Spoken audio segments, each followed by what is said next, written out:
السلام علیکم ورحمۃ اللہ وبرکاتہ۔ کیسے ہیں آپ سب؟ امید کرتی ہوں کہ آپ بالکل خیریت سے ہوں گے، اور میری دعا ہے کہ اللہ تعالیٰ آپ سب کو صحت اور ایمان کی بہترین حالت میں رکھے۔ محمد بن قاسم کی کہانی کا 12واں حصہ، گنگو اور اس کی سرگزشت۔ ڈاکوؤں کے سردار کو پایا زنجیر رکھا گیا تھا۔ دلیپ سنگھ کی ہدایت تھی کہ اس پر کسی قسم کا اعتبار نہ کیا جائے۔ اسے دونوں وقت کا کھانا پہنچانے کا کام علی کے سپرد تھا، اور علی کو ہر وقت یہ فکر رہتی کہ شاید اس کا پیٹ نہیں بھرا، اور ہر کھانے پر بوڑھے سردار کو علی کے اصرار پر 1-2 لقمے زیادہ ہی کھانے پڑتے۔ زبیر کا سلوک بھی اس کی توقع کے خلاف تھا۔ زبیر دن میں 1-2 دفعہ ضرور اس کے پاس جاتا۔ پہلی بار اس نے اپنی ٹوٹی پھوٹی سندھی میں باتیں کرنے کی کوشش کی، لیکن اسے جلد ہی معلوم ہو گیا کہ وہ عربی میں بے تکلفی سے بات چیت نہیں کر سکتا۔ ایک دن اس نے زبیر سے کہا، موت کے انتظار میں جینا میرے لیے بہت صبر آزما ہے۔ اگر آپ مجھ پر رحم نہیں کرنا چاہتے تو میں چاہتا ہوں کہ مجھے جو سزا ملنی ہے جلد مل جائے۔ زبیر نے جواب دیا، مجھے تمہارے بڑھاپے پر ترس آتا ہے، لیکن تمہیں اس وقت تک قید سے نہیں چھوڑا جا سکتا جب تک مجھے یہ یقین نہ ہو کہ تم آزاد ہو کر پھر یہی پیشہ اختیار نہ کر لو گے۔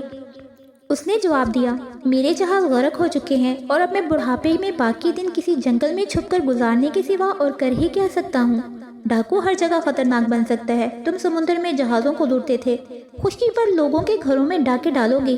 اگر میں تمہیں بصرہ لے جاؤں تو وہاں غالباً تمہارے ہاتھ کاٹے جائیں گے، اور اگر تمہارا فیصلہ جیرام پر چھوڑوں تو باقی عمر تمہیں قید خانے کی کوٹلی میں گزارنی پڑے گی۔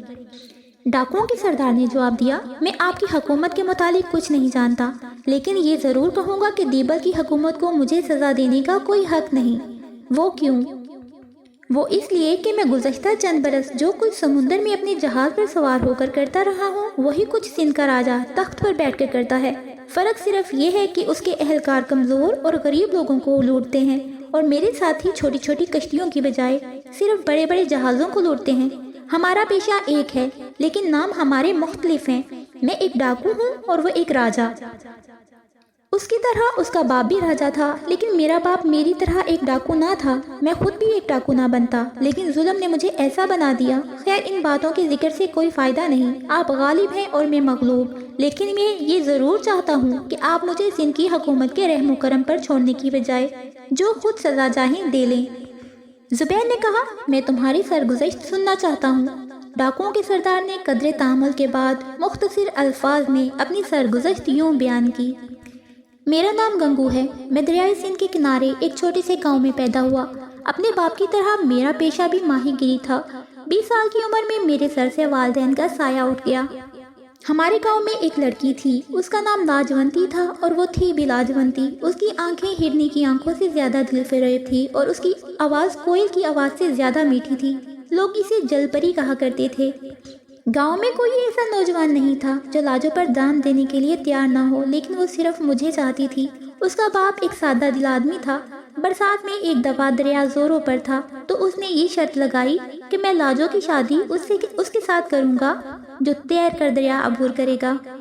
ہمارے گاؤں میں اچھے اچھے تیراک تھے، لیکن برسات میں دریا کا بہاؤ دیکھ کر کسی کو پانی میں کودنے کی ہمت نہ ہوئی۔ میں لاجو کے لیے جان تک قربان کرنے کو تیار تھا۔ میں نے یہ شرط پوری کی، اور چند دنوں کے بعد میری اور اس کی شادی ہو گئی۔ ہم دونوں خوش تھے اور زیادہ وقت کشتی پر گزارتے۔ میں مچھلیاں پکڑا کرتا تھا، وہ کھانا پکایا کرتی تھی۔ رات کے وقت ہم ہنستے ہنستے اور گاتے گاتے تاروں کی چھاؤں میں سو جاتے۔ عجیب دن تھے وہ بھی۔ یہ کہہ کر گنگو کی آنکھوں میں آنسو آ گئے، اور دیر تک ہچکیاں لینے کے بعد اس نے پھر اپنی داستان شروع کی۔ لیکن ایک دن ایسا آیا کہ مجھے لاجو سے جدا ہونا پڑا۔ ہمیشہ کے لیے مجھے معلوم نہ تھا کہ ایک نیچ ذات اور کمزور آدمی کے لیے ایک خوبصورت بیوی رکھنا پاپ ہے۔ ہمارے گاؤں میں سے ایک کوس کے فاصلے پر ہمارے علاقے کے سردار کا شہر تھا۔ ایک دن وہ چند سپاہیوں کے ساتھ دریا پر آیا اور مجھے پار لے جانے کے لیے کہا۔ کشتی پر سوار ہو کر وہ لاجو کو بری طرح گھور رہا تھا۔ اس کے پوچھنے پر میں نے اسے بتایا کہ یہ میری بیوی ہے۔ وہ بولا، یہ کسی ماہی گیر کی لڑکی معلوم نہیں ہوتی، تم اسے کہاں سے لائے؟ میں نے کوئی جواب نہ دیا۔ دوسرے کنارے پر پہنچ کر اس نے مجھے بتایا کہ میں شام تک واپس آ جاؤں گا، تم اتنی دیر میرا انتظار کرو۔ لیکن وہ شام سے پہلے ہی واپس آ گیا، اور میں نے اسے دوسرے کنارے پر پہنچا دیا۔ وہ میرا نام پوچھ کر چلا گیا۔ اس کے بعد وہ ہمارے گاؤں کے ماہی گیروں کو شکار دیکھنے کے بہانے کبھی کبھی ہمارے گاؤں میں چلا آتا۔ گاؤں کے لوگ اسے اپنے ساتھ بے تکلفی سے پیش آتا دیکھ کر خوش ہوتے، لیکن لاجو نے مجھے ایک دن کہا اس کی نیت درست نہیں، وہ میری طرف بری نظروں سے دیکھتا ہے۔ ایک شام لاجو حسب معمول کشتی پر کھانا پکا رہی تھی۔ وہ گھوڑے پر آیا اور مجھ سے کہنے لگا، تمہارے پاس کوئی تازہ شکار ہو تو لاؤ۔ میں نے تھوڑی دیر پیشتر 2 بڑی مچھلیاں پکڑی تھیں، میں نے وہ پیش کی۔ اس نے مجھے مچھلیاں اٹھا کر اپنے ساتھ چلنے کو کہا۔ شہر دور نہ تھا اور میں نے لاجو سے کہا میں کھانا تیار ہونے تک آ جاؤں گا۔ میں اس کے گھوڑے کے پیچھے چل رہا تھا۔ راستے میں جھاڑیوں کی آڑ سے چند آدمی نمودار ہوئے اور مجھ پر ٹوٹ پڑے۔ میں نے ان کی گرفت سے آزاد ہونے کی جدوجہد کی، لیکن کسی نے میرے سر پر لاٹھی ماری اور میں تیورا کے گر گیا۔ اس کے بعد بھی مجھے ہوش آیا تو میں ایک تری کوٹھی میں پڑا ہوا تھا۔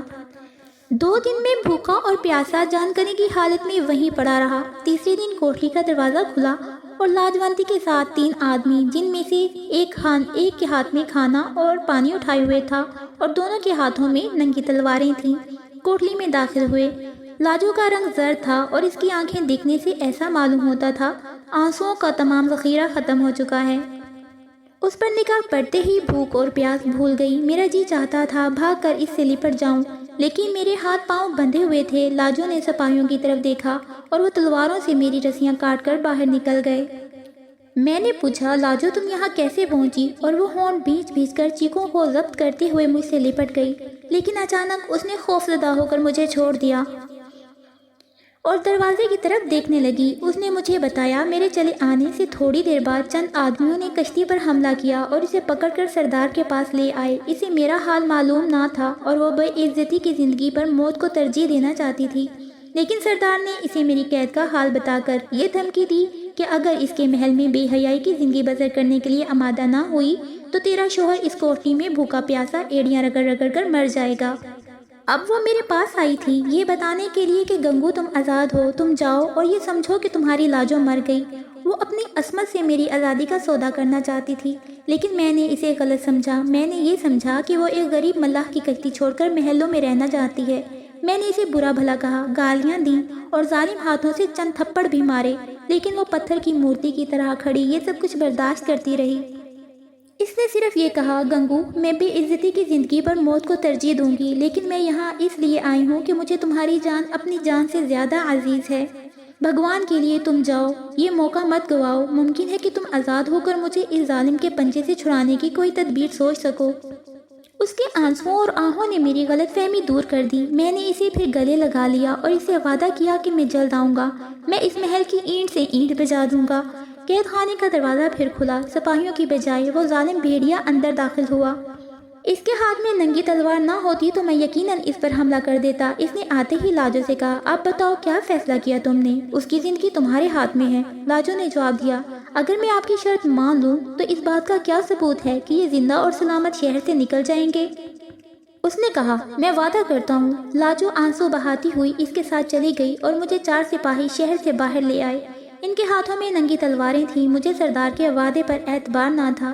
شہر سے باہر نکل کر جب ہم جنگل میں پہنچے جو دریا کے کنارے دور تک پھیلا ہوا تھا، تو ایک شخص نے پیچھے سے اچانک مجھ پر وار کیا۔ مجھے پہلے ہی اس حملے کی توقع تھی، اس لیے میں نے ایک طرف کود کر اپنے آپ کو بچا لیا۔ اس پر 4 آدمی مجھ پر ٹوٹ پڑے، لیکن میں بھاگنے میں ان سے زیادہ تیز تھا۔ میں جلد ہی جنگل میں پہنچ کر ایک جھاڑی کے نیچے چھپ گیا اور وہ تھوڑی دیر ادھر ادھر تلاش کرنے کے بعد مایوس ہو کر واپس چلے گئے۔ شام ہو رہی تھی، میں چھپتا چھپاتا دریا کے کنارے پہنچا۔ میری کشتی چل رہی تھی اور دریا کے کنارے وہ 4 سپاہی کھڑے تھے۔ ان واقعات نے میرے جیسے امن پسند آدمی کو ایک بھیڑیا بنا دیا۔ میں گاؤں کی طرف بھاگا۔ میری آواز میں ایک اثر تھا اور آن کی آن میں چند نوجوان لاٹھیاں اور کلاڑیاں لے کر میرے ساتھ نکل آئے۔ ہمیں دیکھ کر سپاہی سری سیما ہو کر بھاگے، لیکن ہم نے کسی کو بچ نکلنے کا راستہ نہ دیا اور 4 کو مار کر ان کی لاشیں دریا میں پھینک دی۔ آدھی رات تک میں نے ماہی گیروں کی 20-25 بستیوں سے کوئی 200 نوجوان اکٹھے کر لیے اور تیسرے پہر سردار کے محل پر دھاوا بول دیا۔ شہر کے لوگ پہلے ہی اس کے مظالم سے تنگ تھے، لیکن کوئی اس کی مدد کے لیے نہ نکلا۔ اس کی چند سپاہیوں نے مقابلہ کیا، لیکن اکثر نے بھاگ کر لوگوں کے گھروں میں پناہ لی۔ ہم نے سردار کو پکڑ لیا اور اس سے لاجو کے متعلق پوچھا۔ وہ ہر سوال پر صرف یہ جواب دیتا، میں بے قصور ہوں، بھگوان کے لیے مجھے چھوڑ دو۔ میں نے مشعل دکھا کر اسے زندہ جلا دینے کی دھمکی دی تو وہ مجھے محل کی نچلی منزل کے ایک کمرے میں لے گیا۔ فرش پر لاجو کی لاش دیکھ کر میری چیخ نکل گئی وہ ہاتھ باندھ کر یہ کہہ رہا تھا، میں نے اسے نہیں مارا، اس نے خود مکان کی چھت سے چھلانگ لگا دی تھی۔ تم سپاہیوں سے پوچھ سکتے ہو، بھگوان کے لیے مجھ پر دیا کرو۔ میں نے جلتی ہوئی مشعل اس کی آنکھوں میں بھونک دی اور کلہڑی کے پے در پے ضربوں سے اسے ٹکڑے ٹکڑے کر دیا۔ اس کے بعد میں ایک ڈاکو تھا، میرے دل میں کسی کے لیے رحم نہ تھا۔ میں نے کئی سرداروں کو لوٹا اور جب راجہ کی فوجوں نے زمین ہمارے لیے تنگ کر دی، میں نے دریا کے راستے سمندر کا رخ کیا۔ دیبل کی بندرگاہ سے ہم نے رات کے وقت 2 جہاز چوری کیے، اس کے بعد میں اب تک کئی جہاز لوٹ چکا ہوں۔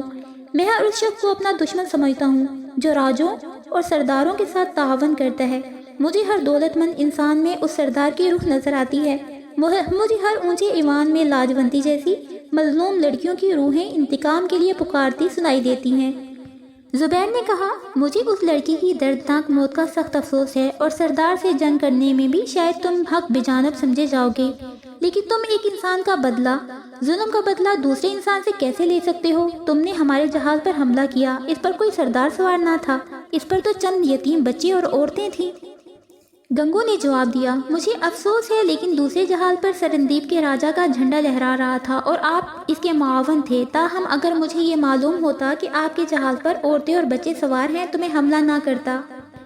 چند ماہ ہوئے میں نے اسی سمندر میں آپ کے ملک کا ایک جہاز دیکھا تھا، لیکن میں نے اسے صرف اس لیے چھوڑ دیا کہ اس پر مردوں کے ساتھ چند عورتیں بھی تھیں۔ خالد یہ سن کر چلا اٹھا، کیا اس پر سرندیپ کے چند ملاح تھے؟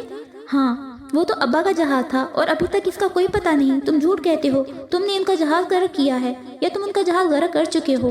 گنگو نے جواب دیا، اگر میں اس جہاز کو غرق کر چکا ہوتا تو مجھے آپ کے سامنے اس کا ذکر کرنے کی ضرورت نہ تھی۔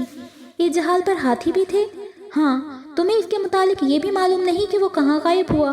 نہیں، مجھے صرف اتنا معلوم ہے کہ وہ جہاز دیبل تک صحیح سلامت پہنچ گیا تھا۔ زبیر نے پوچھا، اس سمندر میں تمہارے سوا لٹیروں کا کوئی اور بھی گروہ ہے؟ ہاں، لیکن کیا یہ ممکن ہے کہ دیبل کے حاکم نے وہ جہاز لوٹ لیا ہو؟ ہاں، میں پہلے ہی عرض کر چکا ہوں کہ خشکی کے ڈاکو سمندر کے لٹیروں سے زیادہ بے رحم ہیں۔ اگر آپ کو یہ اچھی لگ رہی ہے تو اسے لائک کریں، شیئر کریں اور میرے چینل کو سبسکرائب کریں۔ شکریہ، اللہ حافظ۔